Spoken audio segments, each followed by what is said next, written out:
Hello friends, आज की video में हम जानेंगे कि एक बहुत ही कॉमन टॉपिक है प्रॉपर्टी वर्सेस म्यूचुअल फंड। अब ये आमतौर पे डिबेट चलता रहता है कि कौन सा एसेट क्लास बेटर है, प्रॉपर्टी है या म्यूचुअल फंड है। तो इसके बारे में आज हम डिस्कशन करेंगे।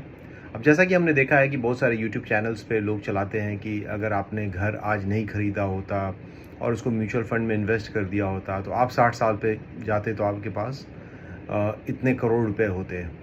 अब यहाँ पे देखने वाली बात यह है कि जब आप 60 साल के हो गए और आपकी लाइफ का जो मेजर पार्ट है वो ख़त्म हो चुका है, जिसमें कि आपके यूथफुल डेज़ ख़त्म हो चुके हैं, और उसके बाद अगर आप कुछ पोजेस आपके पास अगर कितने करोड़ होंगे उसका कोई मतलब नहीं होता है। अगर आप 60 के एज पे पहुँच कर आपने लाइफ में कुछ जो एक्सपीरियंस नहीं किया या घूमा फिरा नहीं या कोई प्रॉपर्टी नहीं ली तो इसका कोई मतलब नहीं है।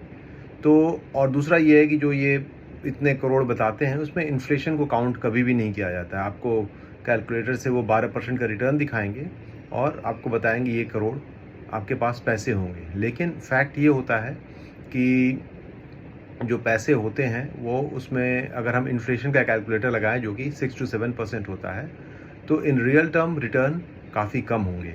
तो मेरा आपको सजेशन ये होगा कि जब भी ऐसे वीडियोस देखें आप, तो एक इन्फ्लेशन का कैलकुलेटर लगाएं और उसको माइनस करें टोटल रिटर्न से, और फिर अपना जो रिटर्न है उसको कैलकुलेट करें।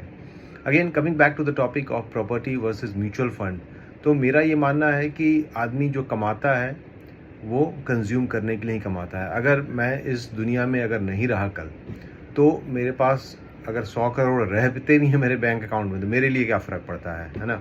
तो इसलिए एक बैलेंस्ड अप्रोच रखें कि हाँ, म्यूचुअल फंड इज़ गुड इसलिए कि एक कॉर्पस बनाने के लिए म्यूचुअल फंड इम्पॉर्टेंट होता है। अगर कोई यंग बंदा है 24-25 साल का, तो ऑब्वियसली बात है उसके पास इतने पैसे नहीं होंगे कि वो प्रॉपर्टी ख़रीद सके, और इसके लिए उसको म्यूचुअल फंड में डालना चाहिए पैसे, जिससे कि उसका पैसे का ग्रोथ हो और वो 10 साल वेट करे तो उसके पास वो कॉर्पस हो जाता है, या एटलीस्ट एक हैंडसम अमाउंट हो जाता है जिसको कि डाउन पेमेंट करके वो घर को ख़रीदे और उसका किस्त भरे।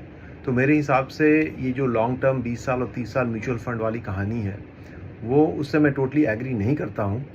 आप 10 साल के लिए कीजिए, अगर आप यंग हैं बहुत तो कीजिए, अपने गोल के लिए कीजिए, लेकिन आपका गोल पूरा हो जाए तो आप बिल्कुल लिक्विडेट करें और जो भी चीज़ें आपको कंज्यूम करनी है वो कंज्यूम करें, क्योंकि at the end of the day हम दुनिया में आए हैं तो कुछ ना कुछ तो कंज्यूम करने के लिए ही, और इसी के लिए हम काम करते हैं।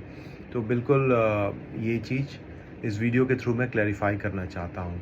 आई होप आपको ये वीडियो अच्छा लगा हो, और लगे अच्छा तो फिर आप लाइक कीजिए एंड सब्सक्राइब कीजिए, और अपने फ्रेंड्स के साथ शेयर भी कीजिए। Thank you and take care.